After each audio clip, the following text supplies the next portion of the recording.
مسجد رو رہی ہے.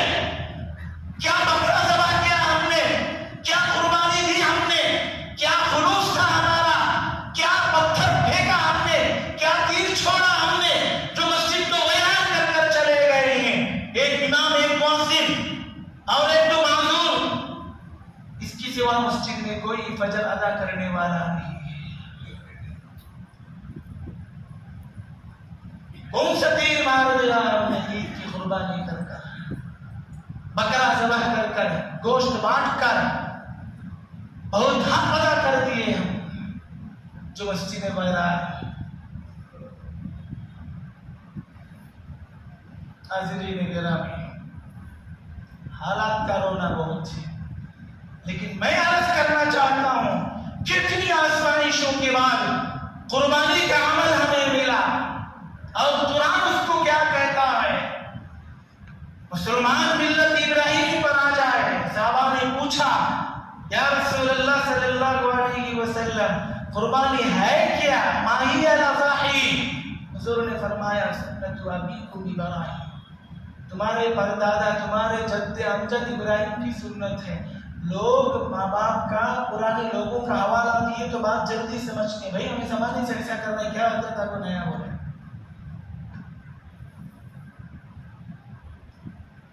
سنت ابیکم ابراہیم. کون ہے ابراہیم؟ موسیٰ علیہ السلام کو قوم نے ستایا. ہر نبی کی آزمائش اپنی اپنی جگہ. ابراہیم علیہ السلام اپنوں سے ڈسے گئے, اپنوں سے ستائے گئے, اپنے وطن سے نکالے گئے, آگ میں ڈالے گئے, ویران علاقے میں بڑھاپے کا سہارا شیر خوار بچہ اسماعیل کو اپنی بیگم کے ساتھ وادی غیر ذی زرع میں بے آب و گیاہ, نہ گھاس ہے, نہ ہریالی ہے, نہ آبادی ہے, نہ کوئی شناسہ ہے, نہ کوئی اپنا ہے, نہ کوئی پرایا ہے. وہ کالے پہاڑ کے بیچوں بیچ دھوپ کیسی رہتی ہے, کالی رات کیسے گزار رہی تھی, پانی کے لیے ترسے, ادھر بھاگے ادھر بھاگے. جب اسماعیل کا چہرہ نظر نہیں آتا تو تیز دوڑتی ہے, پھر جب نظر آ جاتا چہرہ تو پھر دھیمی رفتار سے چلتی. اللہ کہتے ہیں حاجرہ تیری اس دوڑ کو بھی ہم عبادت میں شامل کر لیتے ہیں. صفا مروہ میں دوڑ تو لگائی کوئی خاتون, لیکن اس دوڑ کی رسم کو, اس دوڑ کی ادا کو زندہ رکھنا مرد حاجیوں کا کام ہے. صفا مروہ کے درمیان جو دوڑ لگاتی ہے وہ حضرت حاجرہ کی یادگار ہے.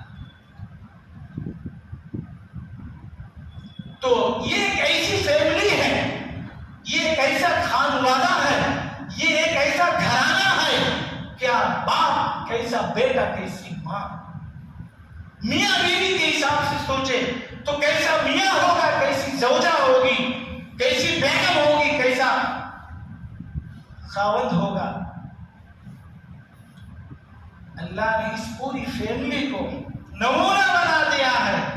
ابراہیم تو بغیر سلائی کے کپڑے احرام کے طور پر پہن رہا ہے, تو میں اس کو بھی احرام قرار دے دیتا ہوں. تو شیطان کو کنکریاں مار رہا ہے, شیطان تجھے ڈس رہا ہے, تجھے مر ڈلا رہا ہے. میں بارہا کہتا ہوں کہ یہ ٹوپی مسجد سے نکالیں, یہ ٹوپی سے نمازوں میں خلل ہوتا, یہ وسوسہ, یہ فون کا بجنا, یہ باریک شیطان کا, خفیہ شیطان کا, چھپا ہوئے شیطان کا وسوسہ ہے. جہاں جہاں شیطان گھستا ابراہیم پتھر مارتے. بڑے شیطان کے پاس آئے پتھر, دوسری بار, پھر تیسری بار. اللہ کہتے ہیں ابراہیم تیری یہ ادا مجھے بڑی پسند آئی. کیسا عشق تھا, اللہ کے حکم پر کیسا ٹوٹ پڑتے تھے. آج حاجی کے لیے وہ واجب عمل ہے اگلے زمانہ کرنا. ابراہیم علیہ السلام مویشی پالتے تھے, میدان میں بکریاں چرا رہے تھے. کسی نے سبحان ذی الملک والملکوت، سبحان ذی العزت والہیبت والقدرت، کچھ اس طرح اللہ کی پاکی بیان کر.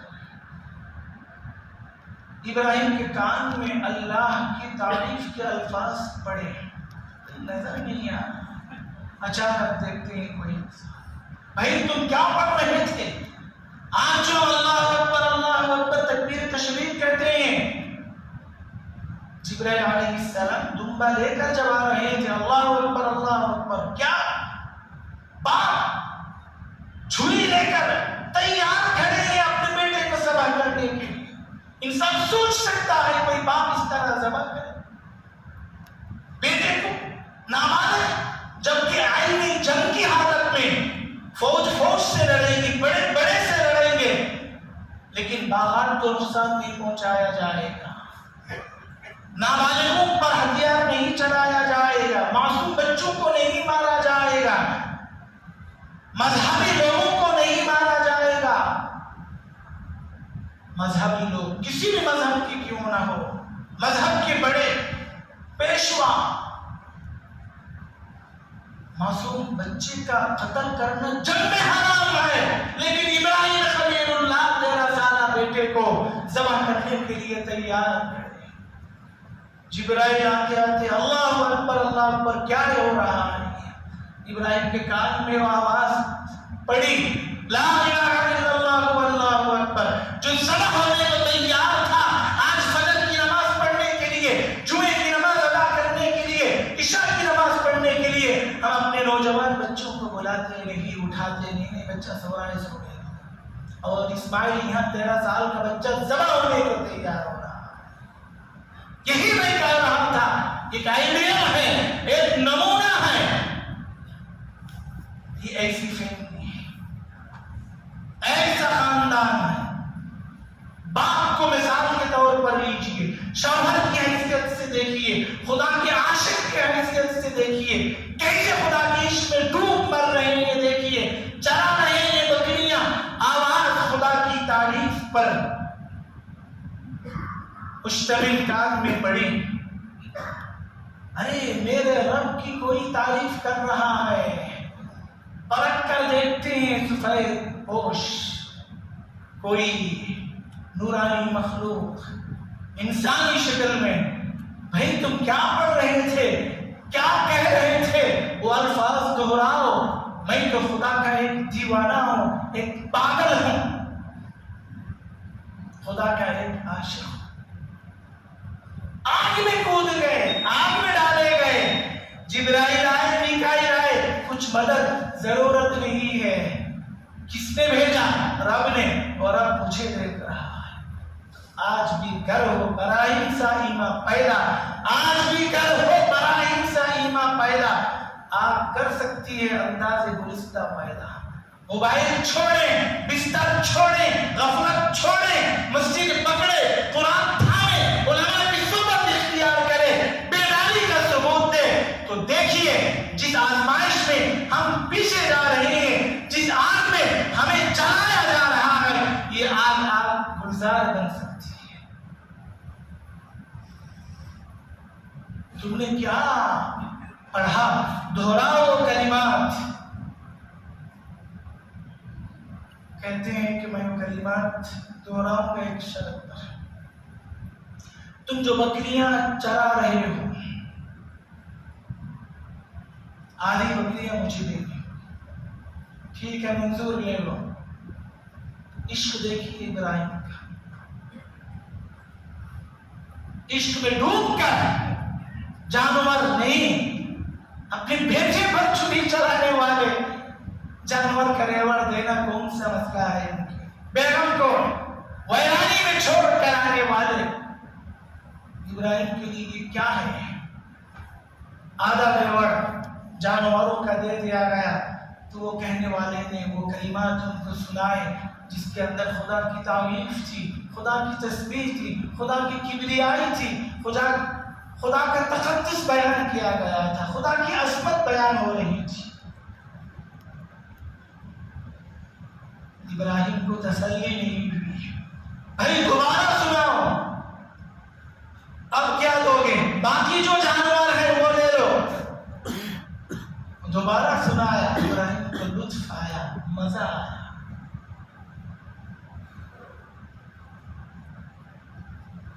پھر بھی ابراہیم علیہ السلام کو اطمینان نہیں ہوا، پیاس باقی ہے۔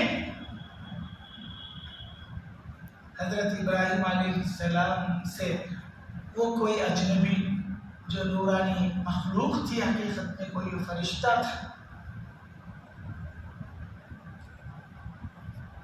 حضرت ابراہیم علیہ السلام سے وہ کہنے لگے، ابراہیم علیہ السلام ان سے گزارش کرنے لگے پھر سنائیے گا، تو وہ کہتے ہیں اب تم دو گے کیا؟ جو جانور تھے آدھا آدھا میں لے گیا، اب تو کچھ بچا نہیں ہے دینے کے لیے۔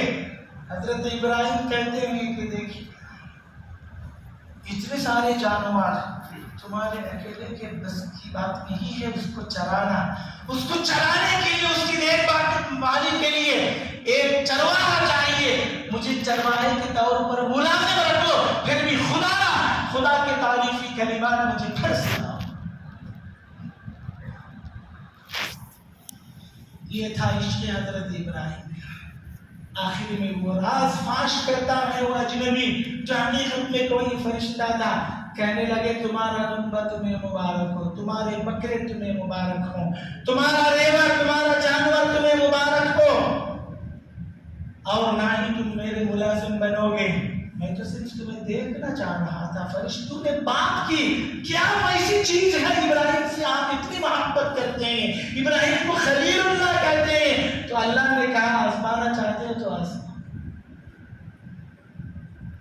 سارا ریوڑ، یہ نہیں کہا جا رہا کہ آپ ساری دولت لٹا دو، ابراہیم نے سارا جانور لٹا دیا، چرواہا بن کر، ملازم بن کر کام کو تیار ہو گیا، مزدوری کو تیار ہو گیا، خدا کے عشقیہ کلمات سننے کے لیے۔ میں عرض کر رہا تھا سخت آزمائشوں سے حضرت ابراہیم کو دو چار ہونا پڑا، اپنے باپ سے دشمنی مول لینی پڑی، لیکن اللہ والے انبیاء کرام سلامتی کی راہ اختیار کرتے ہیں۔ ابا جان میں جا رہا ہوں، ممکن ہے مجھے خدا کوئی راہ بتلا دے۔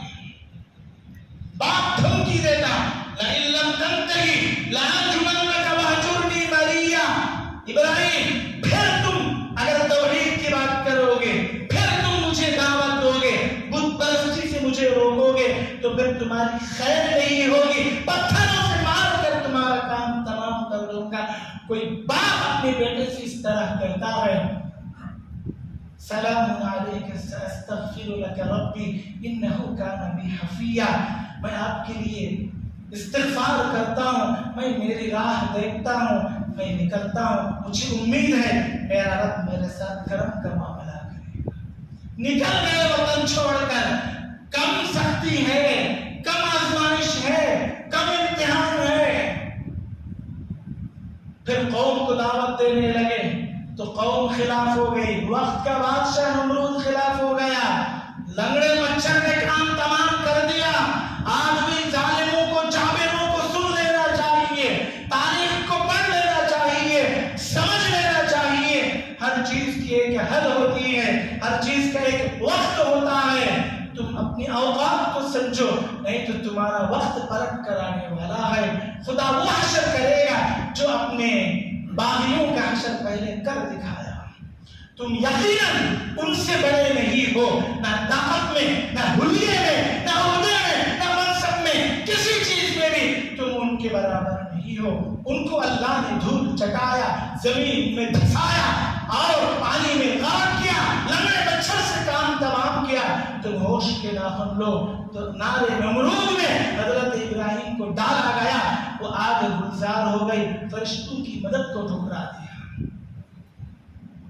پھر وہ بچہ پیدا ہوا، پھر وادی مینا کا واقعہ، صفا مروہ کا واقعہ، میں کیا کیا بتاؤں۔ حضرت ابراہیم علیہ السلام ہر امتحان میں کامیاب ہو گئے، جو چرا تک نہیں کرے۔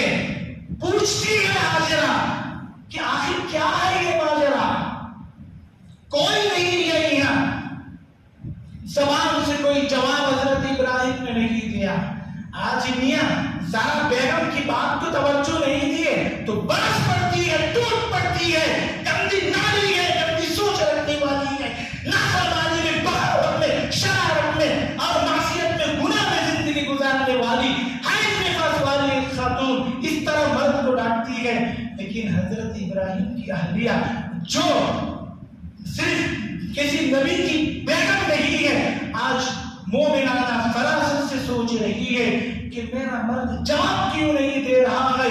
بہت دور علماء لکھتے ہیں تقریباً 3 میل کے فاصلے پر پہنچ جانے کے بعد حضرت ہاجرہ آواز لگاتی ہے، کیا اللہ کے حکم سے جب زمین خالی ہوگی، عمارتیں نہیں ہوں گی تو دور سے بھی آواز پہنچتی ہے؟ تب حضرت ابراہیم نے صرف منڈی ہلائی، سر ہلایا، بیگم تمہیں ڈرو نکو، سوچو نکو، فکر کرو نکو، میں آ جاتا ہوں، تم نہ لے لیتا ہوں، کیا بھی نہیں ہوتا، کچھ نہیں۔ یہ قربانی، جانور ذبح کرنے کا نام صرف قربانی نہیں، یہ مجاہدہ کرنا ہوگا، تنہائی میں رہنا ہوگا، مرد جھونپڑی میں رہیے گا، حلال کھلا رہے شکر ادا کیجیے گا، ہر فنکشن میں نیا جوڑا، ہر تقریب میں نیا زیور، ظلم مت کیجیے گا۔ تو میں یہی کہہ رہا تھا، قربانی کے بعد اسلام زندہ ہوتا، قربانی کے بعد قربانی دینے والے کا نام روشن ہوتا۔ وَتَرَكْنَا عَلَيْهِ فِي الْآخِرِينَ، ابراہیم کی قربانی، اسماعیل کی قربانی، ہاجرہ کی قربانی۔ جب حضرت ہاجرہ نے آواز لگا کر پوچھا کہ اللہ کے حکم سے خالی منڈی ہلائی، حضرت ہاجرہ کیا کرتی ہے، اِذَنْ لَا يُزِيعَنَا، اگر یہی بات ہے پھر تو اللہ ہمیں ضائع نہیں کرے گا۔ تو حضرت ہاجرہ کی دوڑ، اسماعیل کا ذبح ہونا، ابراہیم کا کنکریاں مارنا، جانوروں کو ذبح کرنا، یہ ہمیشہ کے لیے ایک یادگار بنا دی گئی یہ چیزیں۔ تو علماء لکھتے ہیں، مفسرین کرام لکھتے ہیں، اہل نظر لکھتے ہیں،